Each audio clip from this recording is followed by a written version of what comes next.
Hello everyone, welcome to Wikipedia CUET. Guys, today we are going to discuss previous year questions. And guys, since you have only 2 months left for the exam, these are extremely important. Best of luck. My dear students, welcome to Wikipedia. My name is Ankur Sharma. As you know, the next big thing CUT is on. So, together we will cover this accountancy subject thoroughly.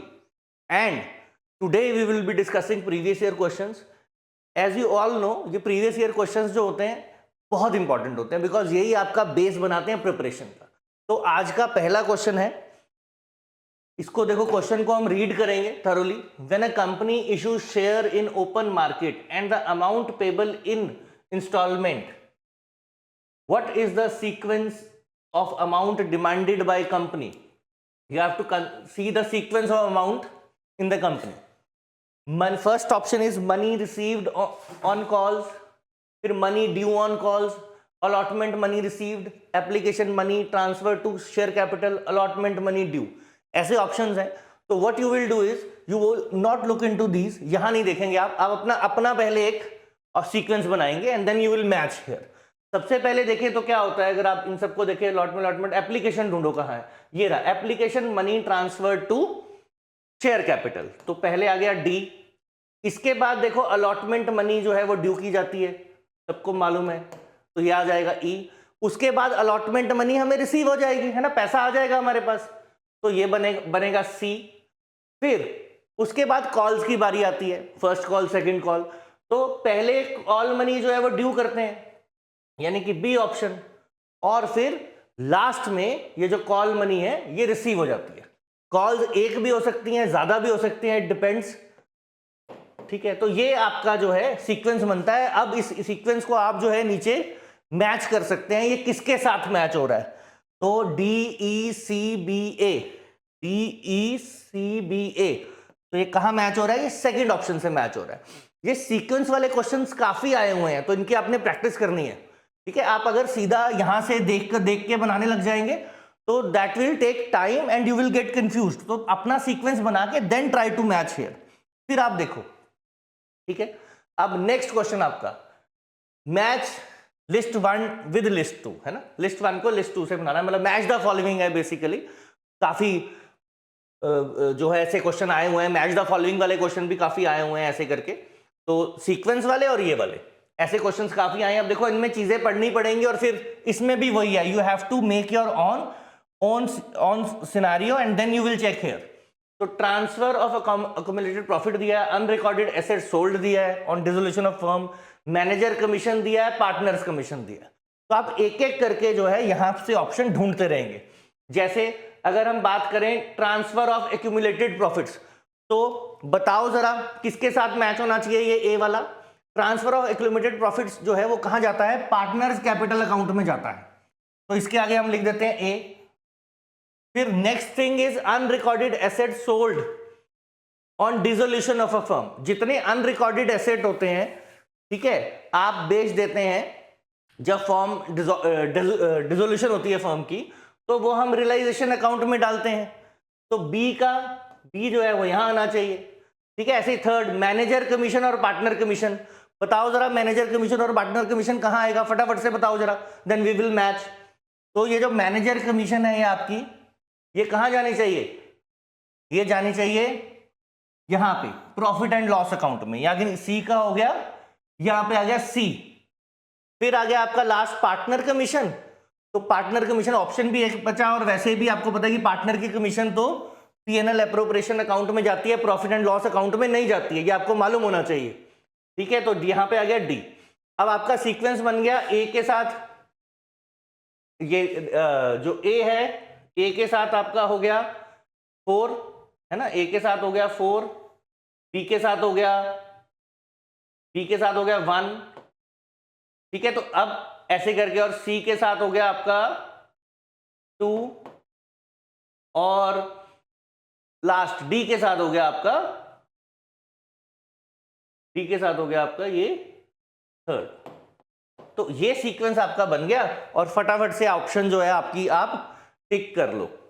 ठीक है, तो वो बनेगी आपकी second option, ए का 4, ठीक है, B का 1, मैनेजर कमीशन जो है वो सी का सेकंड, और पार्टनर कमीशन का थर्ड। तो ऐसे करके बनेंगे, इनको ध्यान से करना, कंफ्यूज नहीं होना है। तो पहले अपना सीक्वेंस बना के फिर मैच करना, नीचे से मत करने लग जाना, ठीक है।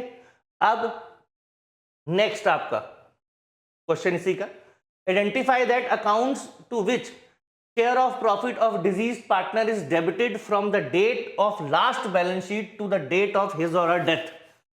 कैपिटल अकाउंट में करते हैं, प्रॉफिट एंड लॉस अकाउंट में करते हैं, profit and loss suspense account में करते हैं, ट्रेडिंग अकाउंट में करते हैं, किस में करते हैं ये आपको चेक करना है, ठीक है। बहुत इजी है, पार्टनर की डेथ हो गई है ना, पार्टनर का डिजीज पार्टनर है तो उसकी डेथ हो गई, तो बीच में हो गई साल के, तो बीच में कुछ मंथ्स बचते हैं, तो उस टाइम जो उसका हिस्सा है, ठीक है, तो last date of balance sheet to the date of his or her death, तो वो कैसे क्या किस में रिप्रेजेंट करेंगे, इसमें इसमें इसमें या इसमें, ये आपको बताना है। तो इसका आंसर है आपका profit and loss suspense account, ये आपको याद रखना है, ठीक है।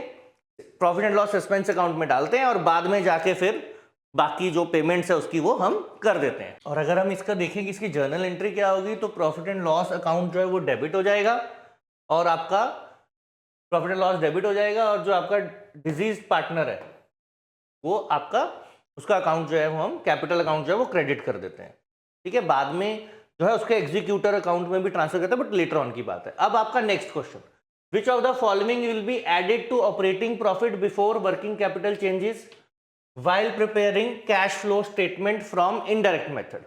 कैश फ्लो स्टेटमेंट बनाना है, इनडायरेक्ट मेथड से बनाना है, और आपको बोला है इनमें से कौन सी चीजें हैं जो ऐड होंगी।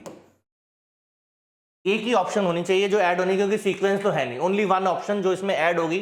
तो पहला कहता है trade, increase in trade receivable, decrease in inventory, increase in prepaid expenses, decrease in trade payable.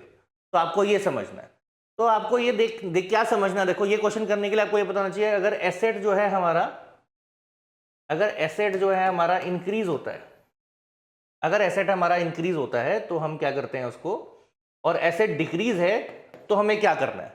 अगर एसेट डिक्रीज होता है हमारा, इट मींस हमें पेमेंट आ गई, जैसे इन्वेंट्री हमारी बिक जाती है तो हमारे पास पैसे आएंगे, डेटर हमारे कम हो जाते हैं तो पैसे हमारे पास आएंगे, यानी कि कैश इनफ्लो होगा, ठीक है। तो एडेड, इनफ्लो मतलब, इनफ्लो होना मतलब ऐड हो गया। तो अगर एसेट गिरेगा, कम होगा तो ऐड, और एसेट बढ़ेगा तो माइनस, और लाइबिलिटी के केस में वाइस वर्सा होता है। तो उसके हिसाब से आप देखोगे एक ऑप्शन बन रहा है आपका डिक्रीज इन इन्वेंट्री। इन्वेंट्री क्यों डिक्रीज हुई होगी, क्योंकि हमने उसको सेल कर दिया होगा। तो अगर आपको रीजन पता होगा तो आपके लिए इजी रहेगा। तो सेकंड ऑप्शन है आपका decrease in inventory leads to increase in cash flow. अब आपका ये नेक्स्ट क्वेश्चन बड़ा क्वेश्चन है, तो ध्यान से पढ़ना है आपने। जितने भी बड़े क्वेश्चन होते हैं वो आपको थरोली रीड करने हैं और फिर देखना है क्या पूछा हुआ, ठीक है जी। तो ये आपका क्वेश्चन है, W limited has given the following information. Machinery का ओपनिंग बैलेंस है, मशीनरी का क्लोजिंग बैलेंस है, एक्यूमुलेटेड डेप्रिसिएशन है, एक्यूमुलेटेड का क्लोजिंग ओपनिंग दोनों है। During the year machine costing 25,000 with accumulated depreciation of 50,000 was sold for 13,000। Calculate the cash flow from activity, investing activity. आपको cash flow चाहिए investing activity से। तो अगर हम मशीनरी अकाउंट, अगर आपको याद हो तो कैसे बनाते हैं, ओपनिंग बैलेंस यहाँ जाता है 50,000, फटाफट से बना सकते हैं ना, और जो आपका क्लोजिंग बैलेंस है वो 60,000 यहाँ आएगा। फिर देखो इस मशीन 25,000 की मशीन है जिसपे एक्यूमुलेटेड डेप्रिसिएशन 15,000 है, तो 15,000 डेप्रिसिएशन इस तरफ आ जाएगी आपकी। फिर 13,000 जो है वो भी इस तरफ आ जाएगा, ऐसे करके कुछ देखो। डेप्रिसिएशन यहाँ पे, बाय बैंक जो सेल हुआ है वो अमाउंट यहाँ पे आ जाएगा, बाय कैरिड डाउन आ गया, ब्रॉड डाउन आ गया, और जो प्रॉफिट हुआ, देखो जब हमने सेल की है तो मशीन है कितने की, 25,000 की, ठीक है। 25,000 में से 15,000 जब आप डेप्रिसिएशन माइनस करते हैं तो 10,000 आता है, तो 10,000 की उसकी बुक वैल्यू है, लेकिन बेची हमने 13 की है तो 3,000 का प्रॉफिट हो गया। जो प्रॉफिट हुआ वो यहां डाल दिया।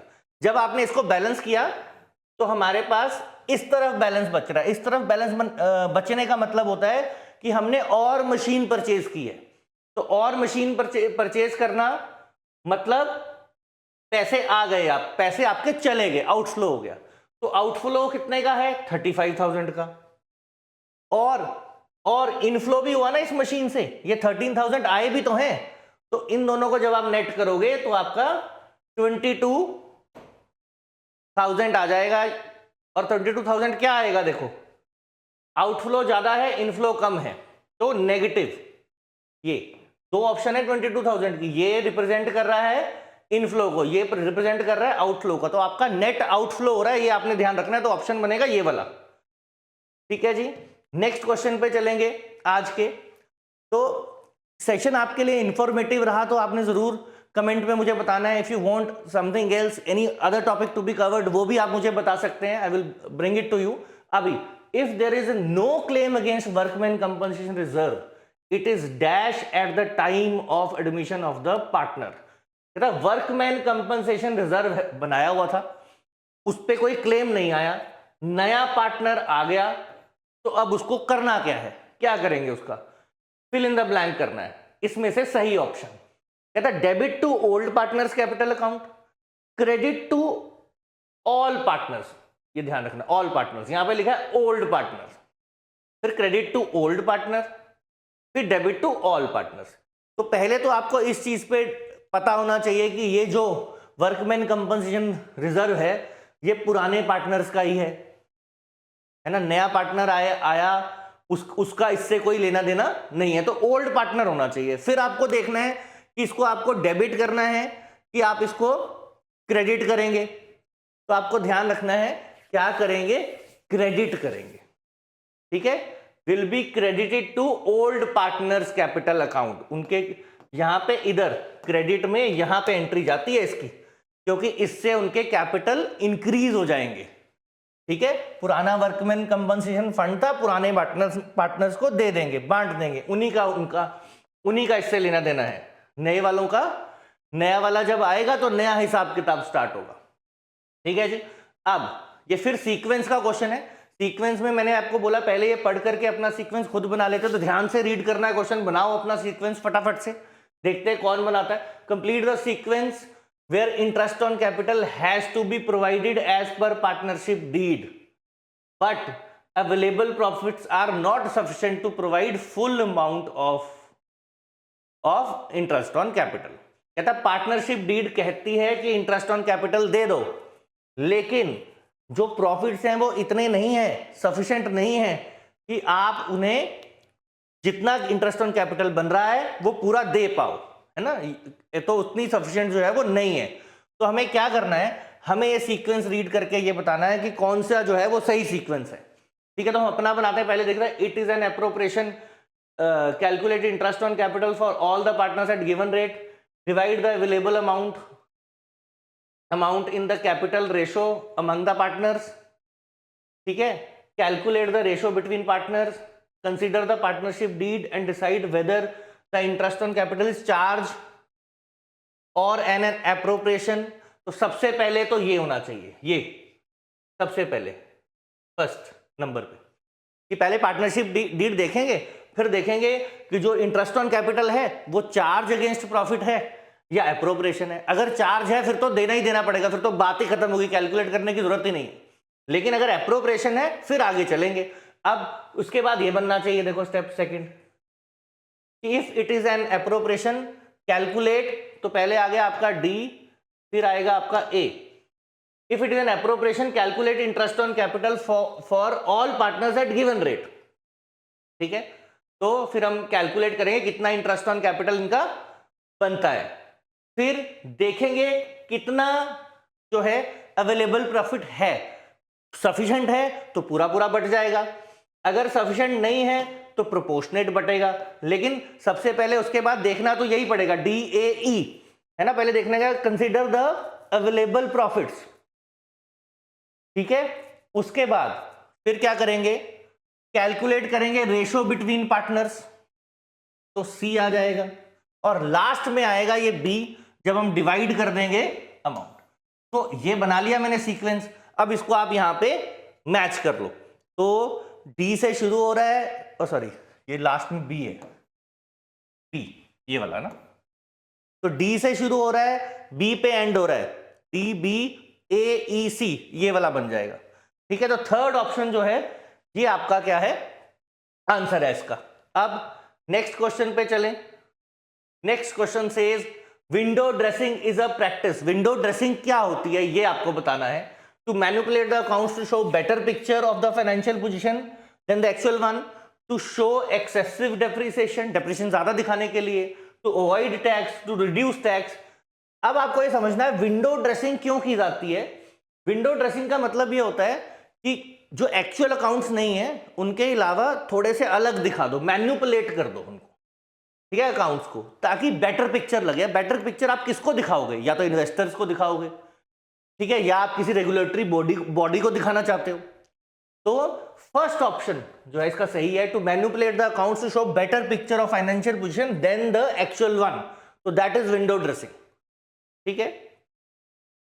नेक्स्ट आ जाए हम।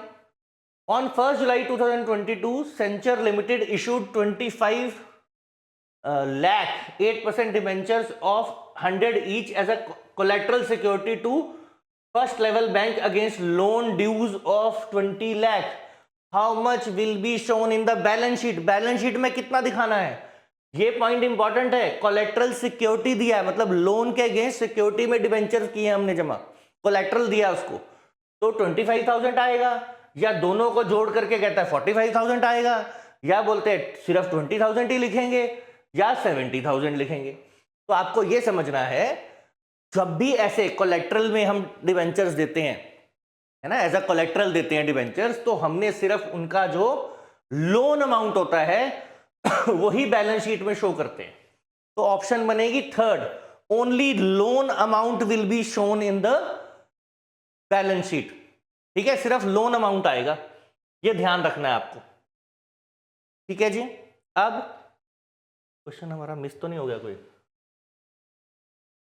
हाँ जी, लोन अमाउंट, ठीक है जी, लोन अमाउंट आ गया, विंडो ड्रेसिंग। अब हम चलते हैं नेक्स्ट क्वेश्चन। नेक्स्ट हमारा दिस वन, 10th ही आएगा ना, हाँ जी 10th। ABC limited are partners with equal profit sharing ratio, their fixed capitals are 30,000, 25,000, 30,000 respectively. C decides to take retirement. A and B decide to continue the partnership of the firm and change their profit sharing ratio into capital ratio. What is the gaining ratio? अब ये gaining ratio निकालना है। gaining ratio का formula क्या होता है? यहां पे new minus old, new ratio minus old ratio होगा। तो ओल्ड रेशो तो यहां से निकल जाएगा दोनों का, है ना, क्या निकलेगा 6:5, और जो आपका न्यू रेशो नहीं क्या दिया, are equal, sorry old ratio, हाँ ओल्ड रेशो आपका ये है 1:1:1 मतलब बराबर, और जो आपका न्यू रेशो है वो यहां से निकलेगा, क्योंकि उसने बोला है कि कैपिटल रेशो में उन्होंने चेंज कर लिया अपना प्रॉफिट शेयरिंग रेशो, तो वो 6:5 बनेगा, ठीक है। इसको जब आप काटेंगे तो वो 6:5 बन जाएगा। तो अब हमने क्या करना है, सिंपल न्यू माइनस ओल्ड कर दो, तो न्यू रेशो आपका 6/11 में से 1/3 ओल्ड माइनस कर दो, फिर 5/11 में से 1/3 माइनस कर दो, तो ये आएगा 7/33, 4/33, इसके हिसाब से बनेगा आपका थर्ड ऑप्शन, ये ऑप्शन बनेगा आपका, ठीक है। बहुत इजी क्वेश्चन था। नॉर्मली ये क्वेश्चन की काफी प्रैक्टिस आप +2 में करते हैं, तो ये तो आपका गलत होना ही नहीं चाहिए। आई थिंक सबने निकाल लिया होगा फटाफट से, नहीं भी किया तो अब आपको मालूम पड़ गया, तो आगे कभी गलत नहीं करना, ठीक है, ऐसा क्वेश्चन। अब फिर वही मैचिंग वाला क्वेश्चन है, मैंने आपको बोला काफी सारे क्वेश्चन ऐसे मैचिंग वाले आए हुए हैं, तो मैच लिस्ट 1 विद लिस्ट 2, फिर salary to partner, interest on loan, interest on partners loan, interest on partners drawings, additional capital introduce, यहां पे दिया है credit side of partners capital, debit side of partners current account, debit side of profit and loss, credit side of partners capital account. अब देखो ये additional capital introduced जो है, अगर हम इसको ध्यान से देखें तो एडिशनल कैपिटल इंट्रोड्यूस जो है ये तो credit side of partners capital account में ही जाता है, ठीक है, credit side of partners capital account में ही जाता है। अब देखो डी का 1 बन गया, अब डी का जो 1 है ये सिर्फ हमारा कौन सा आ रहा है, अगर आप ध्यान से देखो, अगर आप श्योर हो तो डी का 1 सिर्फ ये वाला ऑप्शन बन रहा है हमारा। तो हम चाहें तो सीधा भी टिक कर सकते हैं, बट आगे फिर भी चेक कर लेते हैं हम, है ना। सैलरी टू पार्टनर, सैलरी देते हैं पार्टनर को, तो कहां जाएगा वो, जाएगा credit side of current account, है ना, तो यहां जाएगा ए, तो यहीं पे लिख लेते हैं फोर्थ, ए में गया फोर्थ। फिर interest on partners loan, interest on partners loan कहां जाएगा, बताओ जरा फटाफट से, इंटरेस्ट ऑन पार्टनर्स लोन कहां जाएगा, इंटरेस्ट ऑन पार्टनर्स लोन कहां जाना चाहिए, debit side of profit and loss account, यानी कि 3, ठीक है। फिर आया इंटरेस्ट ऑन पार्टनर्स ड्राइंग, तो पार्टनर्स की जो ड्राइंग है उनका इंटरेस्ट कहां जाएगा, debit side of partners current account, तो सेकंड, लास्ट का फर्स्ट हमने लिख दिया, तो बनना चाहिए ए के साथ 4, बी के साथ 3, सी के साथ 2, डी के साथ 1। देखो भी मैच करो कौन सी वाली बन रही है, ए के साथ डी का 4, वैसे तो हमने ऐसे चेक कर दी थी, डी का 1 एक ही है ना, तो सीधा भी टिक कर सकते हैं, पर फिर भी for you can check, D का 1 अगर आप श्योर हो, पक्का हो, तो आप इसको पहले भी टिक कर सकते थे, ठीक है। तो ये आपका ऑप्शन बना दिस वन, थर्ड वन, ए का 4, बी का 3rd, सी का 2nd, डी का 1, ठीक है जी। तो ऐसे करके ये सीक्वेंस वाले क्वेश्चंस आप कर सकते हैं। 4 3 2 1 बन रहा था इसमें सीक्वेंस। अब आ जाए, identify the salient features of income and expenditure account from the following. Income and expenditure account के साइलेंट फीचर्स हमें देखने हैं। तो इनकम एंड एक्सपेंडिचर अकाउंट जो है बिल्कुल जैसे आप प्रॉफिट एंड लॉस अकाउंट बनाते हैं फाइनेंशियल स्टेटमेंट्स में, बिल्कुल वैसा ही होता है, वही फंडे पे बनता है सेम। तो जो उसमें लगता है रूल्स वो इसमें लगेंगे। जैसे it is prepared on accrual basis, right, होना चाहिए ये। It includes both revenues as well as capital items, only revenue not capital. It is prepared after taking into account additional information regarding outstanding, prepaid and depreciation, right? ऐसे ही P&L account में करते हैं ना adjustments हम बाद में, जब हमने +1 में किया होगा ये, तो जब फाइनेंशियल स्टेटमेंट बनाते हैं उसमें एडजस्टमेंट्स करते हैं ना सारी, तो वो यहां भी करते हैं। रिजल्ट इज डेफिसिट और सरप्लस, ये मैंने आपको बताया था। इनकम एंड एक्सपेंडिचर हम बनाते हैं नॉट फॉर प्रॉफिट ऑर्गेनाइजेशन के लिए, और उसमें हम प्रॉफिट और लॉस वर्ड नहीं यूज करते, डेफिसिट और सरप्लस ही करते हैं, तो ये भी ठीक है। It is prepared with the help of receipt and payment account. Yes, receipt and payment account is kind of a cash book. तो सारी रिसिप्ट, सारी पेमेंट हम उसमें नोट कर देते हैं, चाहे वो कैपिटल की नेचर की हो, चाहे वो रेवेन्यू नेचर की हो, और फिर उसमें से हम क्या करते हैं, उसमें से फिर हम ये इनकम एंड एक्सपेंडिचर अकाउंट बनाते हैं और बैलेंस शीट भी बनाते हैं, दोनों चीजें बनती हैं। तो yes, this is also true, ये बनती है किससे, ये रिसिप्ट एंड पेमेंट अकाउंट से। अब इसके हिसाब से मैच करो, ए बी नहीं आएगा, सी डी ई बन रहा है ऐसा कोई ऑप्शन, ए सी डी ई, ये लास्ट वाला बन रहा है, लास्ट वाला ऑप्शन बन रहा है ए सी डी ई। तो ये आज के हमारे क्वेश्चंस थे। आज के लिए इतना ही, नेक्स्ट क्लास में फिर मिलेंगे और we will do something more. Thank you guys for watching it till the end. Do check out the link in the description for more content on CUET UG 2025. Best of luck.